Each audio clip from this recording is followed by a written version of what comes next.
बिस्मिल्लाहिर्रहमानिर्रहीम। अस्सलाम वालेकुम नाज़रीन, आप यूट्यूब चैनल देख रहे हैं। मैं इमरान खान हूँ।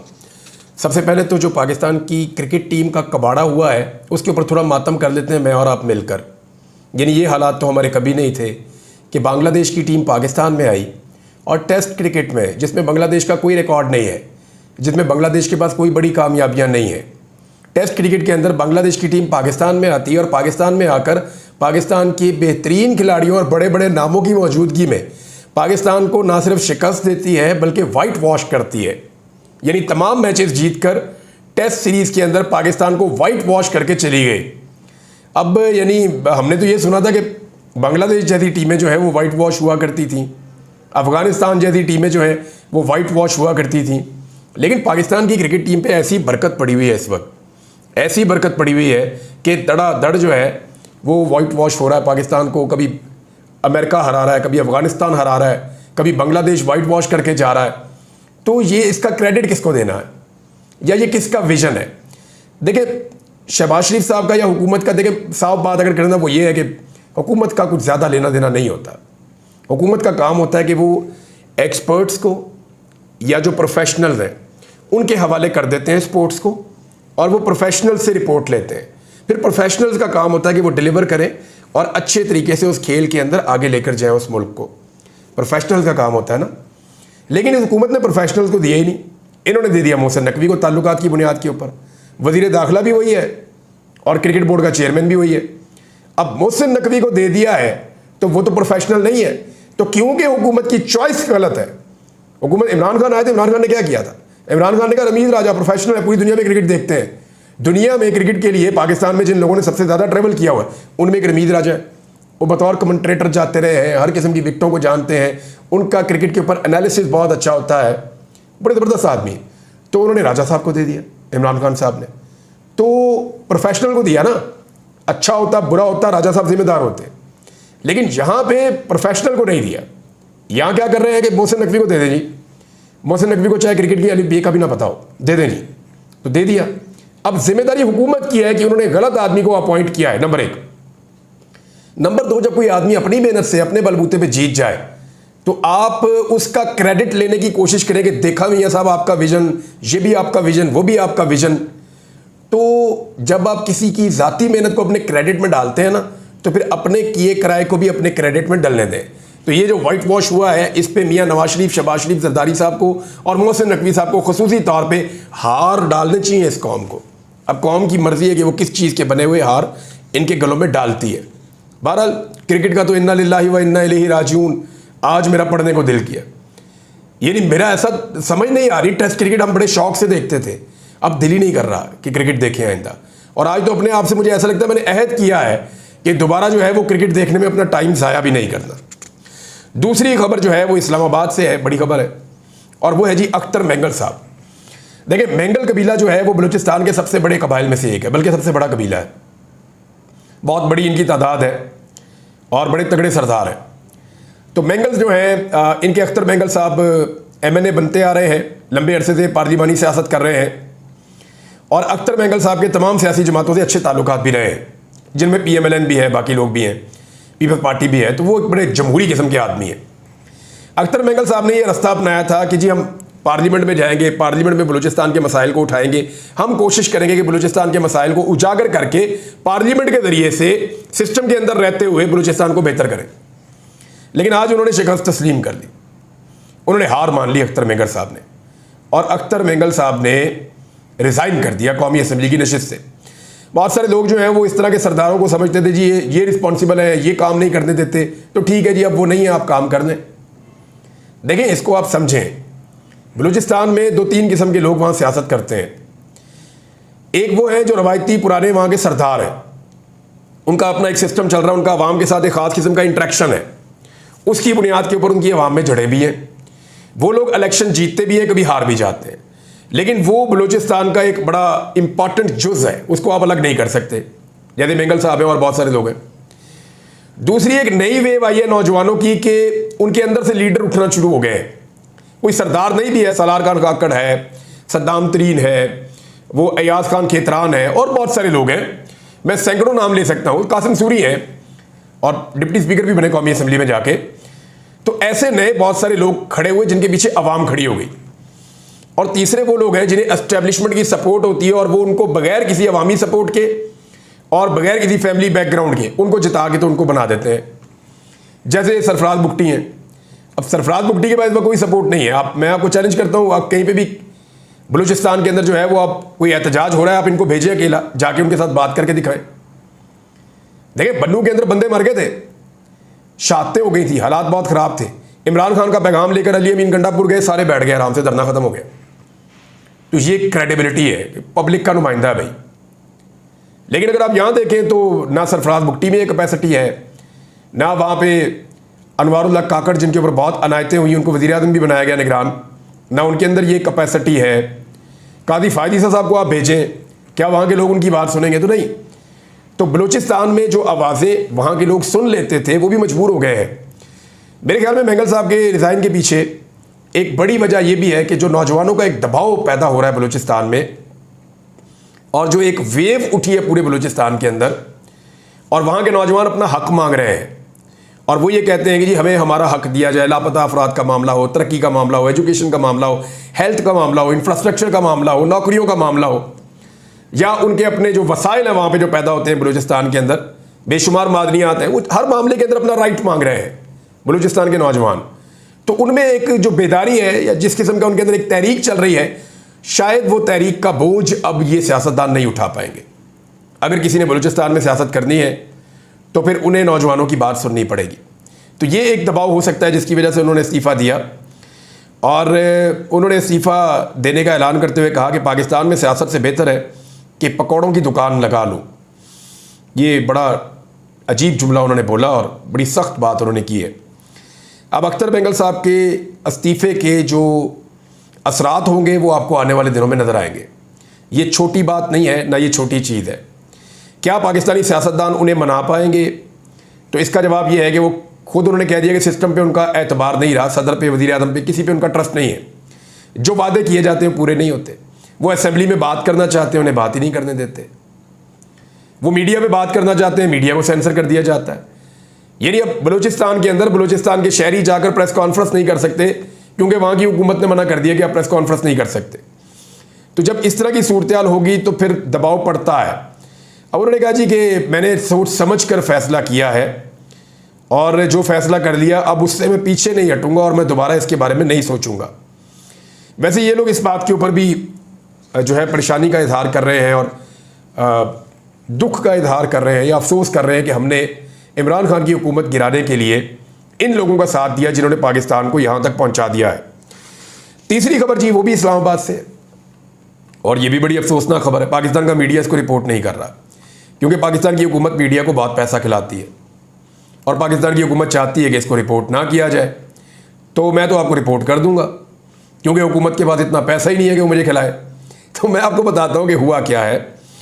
एक डिपार्टमेंट है इस्लामाबाद में, ये वफाकी हुकूमत के अंडर आता है, PWD। तो ये जो डिपार्टमेंट है ये पूरे पाकिस्तान के अंदर कंस्ट्रक्शन करता है। यानी हुकूमत के जो प्रोजेक्ट होते हैं, उनको स्कूल बनाना है, अस्पताल बनाना है, कोई और इंफ्रास्ट्रक्चर बनाना है, कोई काम करना है, कोई सड़कें, कोई ये सारे काम ये करते हैं। इनके अंदर कोई 7,000 के करीब मुलाजमीन है जिनमें बेशतर तादाद जो है वो इंजीनियर्स की है और अकाउंट्स का अमला भी है। तो इस तरह से एक पूरा डिपार्टमेंट एक बना हुआ है। ये नाजरीन महकमा बना था 1854 में, यानी 1857 की जंग आज़ादी हुई थी अंग्रेज़ों की मुसलमानों के साथ। तो ये उससे पहले का ये इदारा बना हुआ है, 1854 को मैं बता रहा था गालिबन। तो अंग्रेज़ दौर का बना हुआ ये इदारा है। इसने बड़ा लंबा अरसा काम किया है इस रीजन में पूरे में। पाकिस्तान बनने के बाद ये पाकिस्तान के अंदर अलग हो गया और अब ये इदारा अब तक काम करता रहा है। अचानक हुकूमत ने कहा कि इसको बंद कर दें।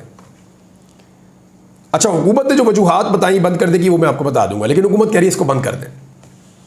और जब हुकूमत ने इसको बंद करने का ऐलान किया तो इसके अंदर जो लोग मौजूद हैं उन्होंने एहतजाज शुरू कर दिया। उन्होंने कहा जी ऐसे कैसे बंद कर दें? अचानक आप आए और आपने आके मुंह उठा के कह दिया बंद कर दें। ना कोई बात, ना कोई चीज, ना कोई रिपोर्ट, ना कोई डॉक्यूमेंटेशन, कोई चक्कर नहीं, बंद कर दें। मुल्क है, कोई बातशात तो यहाँ नहीं चल रही है बंद कर दें। तो जनाब हुकूमत ने इसको बंद कर दिया और बंद करने के पीछे जो रीज़न है ज़रा ये देख लें आप। जो 6 चीज़ें हैं जो इंपॉर्टेंट इस इदारे के साथ जुड़ी हैं। अब आज सारा दिन टॉर्चर होता रहा। वो बिल्डिंग के अंदर जो है वो आंसू गैस फेंकते रहे कमरों के अंदर, लोगों को मारते रहे, गिरफ्तार करते रहे, इंजीनियर्स को गिरफ्तार करके ले गए, वो फिर भी डटे हुए वो लड़ रहे हैं, लेकिन हुकूमत ने बिल आखिर कब्जा कर दिया इदारे की बिल्डिंग पे। PWD के ऊपर पुलिस के जरिए से हुकूमत ने कब्जा कर दिया। यानी एक इदारा और पाकिस्तान की हुकूमत ने बजोरे बाजू ताकत के बलबूते के ऊपर फतह कर दिया। ये हुकूमत ने एक दिन सुप्रीम कोर्ट फतह कर ली थी ताकत के जोर के ऊपर, तो ये तो एक इदारा है बेचारा। तो अभी वो लोग जहां जहां मौजूद हैं वो एहतजाज कर रहे हैं इस वक्त जब मैं वीडियो रिकॉर्ड कर रहा हूं।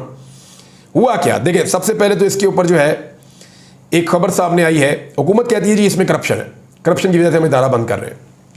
मामला ये है कि करप्शन तो PIA में है, बंद कर दें, रेलवे में भी ये बंद कर दें, करप्शन वज़ीर आज़म हाउस में भी ये बंद कर दें, करप्शन जो है वो सियासतदान भी करते हैं, पार्लियामेंट बंद कर दें, करप्शन जो है वो सेनेटर्स भी करते हैं, सेनेट बंद कर दें, करप्शन जो है वो बेशुमार डिपार्टमेंट करते हैं। अभी फौज का ऑडिट एक रिपोर्ट आई हुई है, उसके अंदर जो है वो बहुत सारी बेदाब्तियाँ हैं, बेकायदगियाँ हैं, तो क्या बंद कर दें? यानी पुलिस के अंदर बेशुमार करप्शन है, बंद कर दें। पटवार खाने में सबसे ज्यादा करप्शन है, महकमा माल में, बंद कर दें। यानी ये तो कोई जवाब ना हुआ ना कि बंद कर दें। भाई अगर करप्शन है तो जो बंदे करप्शन कर रहे हैं उन्हें पकड़ के बंद करो। जो बंदे करप्शन कर रहे हैं उन्हें पकड़ के उन पे केसेस चलाएं, उनसे करप्शन का लूटा हुआ माल वापस बरामद करें।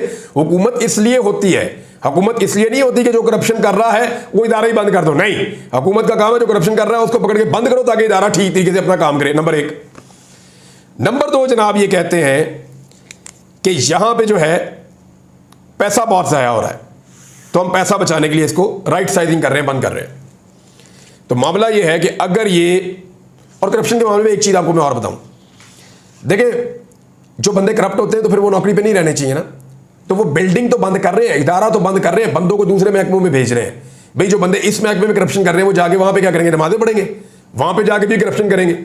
तो फिर आप उनको क्यों भेज रहे हैं दूसरे इदारों में, आप उनके खिलाफ कार्रवाई क्यों नहीं कर रहे? अब वो कह रहे हैं जी 5 अरब रुपया सालाना इसका बजट है वो पाकिस्तान का बचेगा। तो मामला ये है कि अगर ऐसे ही पैसे बचाने हैं तो जहां जहां बजट जाता है ना वो सारे इदारे आप बंद कर दें, और जहां ज्यादा बजट जाता है उनको तो पहले आप बंद करें।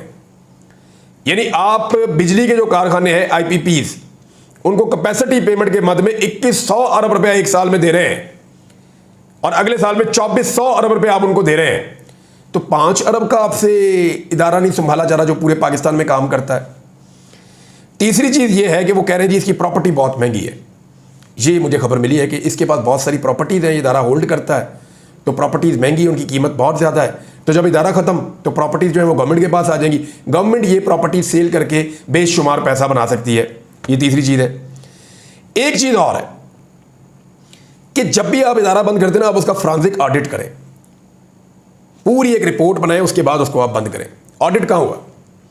अब एक स्कैंडल है जो मुझे कुछ दोस्तों ने बताया, इस इदारे के अंदर वो काम करते हैं, उनके बकौल मुबैना तौर पे हुआ ये था कि शहबाज शरीफ ने जब पिछली हुकूमत इन्होंने ख़त्म की, PDM 1 की हुकूमत जब इन्होंने ख़त्म की, तो उससे पहले इन्होंने अपने MNAs के लिए बहुत सारे फंड्स मैदान में निकाल दिए, बेशुमार फंड्स जारी कर दिए। लगभग कोई 125 या 150 अरब के फंड्स थे। इसके बीच में एक अमाउंट थी, बहुत बड़ी मिकदार में MNAs को स्कीमें दे दी, 1-1, 2-2, 4-4 अरब की स्कीमें सबको दे दी, शहबाज शरीफ के अपने हल्के की भी थी। अच्छा, वो पैसा जो है वो जिस तरीके से निकलवाया उन MNAs ने और जिस तरीके से अपने इलाकों में खर्च करवाया, उसके ऊपर ऑडिट होना चाहिए। उसके सारे डॉक्यूमेंट और रिकॉर्ड जो है वो इस इदारे में मौजूद है। अब जिस अंदाज में वो पैसा खर्च किया गया और जितनी लूट मार उसके अंदर की गई है मुबैना तौर पे, तो अब ये चाहते हैं कि इदारा ही बंद कर दो इससे पहले कि इसका ऑडिट हो जाए और कल कोई एक स्कैंडल खुल जाए कि पता चले कि 150 अरब मजीद गले की हड्डी बन गया है, लिहाजा इदारा ही बंद कर दो। एक कहानी इसके अंदर ये भी है। और अब जिस तरह से इदारे के अंदर धुएं उठ रहे थे, तो ये खुदा ना खास्ता इसको भी आग लगा देंगे, या इसका रिकॉर्ड गायब कर देंगे, या इसका रिकॉर्ड तलफ कर देंगे, या इसके रिकॉर्ड को यहां से उठा के कहीं और ले जाएंगे, या आग लगा के जाया कर देंगे कि जनाब अब तो ऑडिट ही नहीं हो सकता, इदारा ही खत्म हो गया है। तो एक कहानी इसमें ये वाली है जो मैंने आपके सामने लिया है। अब ये चाहते ये हैं कि ये एक अथॉरिटी बनाए जिसके जरिए से पाकिस्तान में डेवलपमेंट के प्रोजेक्ट करें। तो जब आप अथॉरिटी बनाएंगे तो इख्तियार तो सर आपके पास आ गया। अब ये इदारा अरबों खरबों रुपया खर्च करता है पाकिस्तान में डेवलपमेंट के लिए, थर्ड पार्टी ऑडिट भी होता है, इसके इंजीनियर हर जगह पे जाते हैं। तो जब आप एक अथॉरिटी बना देंगे तो फिर तो वज़ीर आज़म जो चाहे जिधर चाहे पैसे मोड़ दे। ये तो बजट का ऐसे इस्तेमाल करेंगे जैसे अपनी जेब का ज़ाती पैसा भी कोई इस्तेमाल नहीं करता। तो ये इस तरह इस्तेमाल करेंगे जैसे मुफ्त का माल है। तो ये जनाब काम होने जा रहा है इस इदारे के साथ। ये चीज़ें मैंने आपके सामने रख दी। एक और खबर है वो मैं आपके साथ शेयर करता हूँ कि इमरान खान साहब को फ़ौजी तहवील में देने का खदशा इस हवाले से एक रिपोर्ट भी छपी है। लेकिन इमरान खान साहब ने इस खतरे का इजहार भी किया है, यानी उन्होंने हाई कोर्ट से रुजू किया और हाई कोर्ट में इमरान खान साहब ने कहा कि जनाब मुझे फ़ौजी अदालत में दे देंगे या फ़ौज की तहवील में दे देंगे, लिहाजा इस मामले के ऊपर हाई कोर्ट इनको रोके कि ये मुझे फ़ौज की तहवील में ना दें। ये इस्लामाबाद हाई कोर्ट से इमरान खान साहब ने रुजू किया और जो वकील हैं अज़ीर भंडारी साहब, उन्होंने दरख्वास्त दायर की है और ये कहा कि 9 मई मुकदमात में मिलिट्री कोर्ट ट्रायल के लिए फ़ौजी तहवील में इमरान खान साहब को ना दिया जाए, हम ये दरख्वास्त करते हैं। लेकिन इस मामले के ऊपर साकिब बशीर साहब ने रिपोर्ट किया और वो ये बता रहे हैं कि अदालत ने 4 एतराज़ात उठा दिए हैं। तो 4 एतराज़ जो उठाए हैं, अब उनको पाकिस्तान तहरीक इंसाफ को डील करना पड़ेगा। ये केस जस्टिस आमिर फारूक साहब के पास ना लगे, इसके लिए पूरी पाकिस्तान तहरीक इंसाफ को दुआएं करनी पड़ेंगी कि ये वहाँ ना लग जाए, किसी और जज के पास लग जाए, किसी के पास भी लग जाए, कम से कम चीफ जस्टिस आमिर फारूक साहब के पास ना लगे। अब ये 4 मामला, तो उनमें एक ये है कि किसी मखसूस FIR का हवाला दिए बगैर अवामी रिलीफ कैसे मांगा जा सकता है। भाई इमरान खान साहब के ऊपर तो बेशुमार FIR हैं, कोई एक तो है नहीं। दूसरा ये है कि दरख्वास्त के साथ कोई ऑर्डर या दस्तावेज नहीं लगाई गई, यानी वो कहते हैं कि जब वो उनको मांग लेंगे ना, ऑफिशियली ले जाएंगे, तो फिर आपने दरख्वास्त देनी है। भाई उन्होंने उठा के इमरान खान साहब को ले जाना, जब ले जाना है, अगर लेकर जाना है तो उसके बाद वो कहाँ दरख्वास्त देंगे, फिर कौन सुनता है। तीसरा, पंजाब के मुकदमात पर इस्लामाबाद हाई कोर्ट में दरख्वास्त कैसे दायर हो सकती है। ये तो सिंपल है, इमरान खान साहब मिलिट्री कोर्ट्स की और मिलिट्री की तहवील की बात कर रहे हैं और इस वक्त वो जिन केसेस में गिरफ्तार हैं वो इस्लामाबाद की जुरिस्डिक्शन में है। इमरान खान साहब जो है वो इस्लामाबाद में हिरासत में है, तो वो यहीं पे जाएंगे और वफाकी इदारे जो हैं वो भी इस्लामाबाद के हैं, तो यहीं उनको जाना होगा।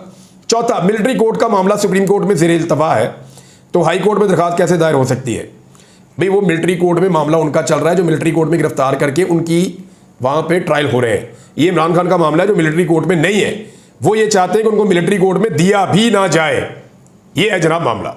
और अब नादरीन, कुछ खबरें और खुशखबरियाँ जो सुनाई थी नवाज शरीफ ने और मरियम नवाज ने बैठ के, उनका त्या पहुँचा हो गया है इनकी अपनी पॉलिसीज़ की वजह से और किस तरह से ये बारूदी सुरंगें बिछा रहे हैं। इस पर मैं अगले वीलॉग में आपको कुछ ऐसे फैक्ट्स बताऊँगा कि आपको आइडिया हो जाएगा कि ये पाकिस्तान को कहाँ ले आए हैं और कहाँ लेकर जाने वाले हैं।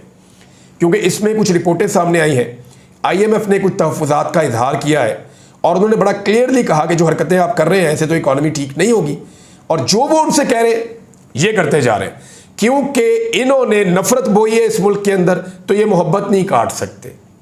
इन्होंने तबाही बोई है इस मुल्क के अंदर, तो ये तरक्की की फसल नहीं काट सकते। जो इन्होंने कर दिया है, ये मुल्क को सीधा होने में सालों लग जाएंगे। अब तक के लिए इतने, अपना ख्याल रखिएगा, अपने चैनल का भी अल्लाह हाफ़िज़।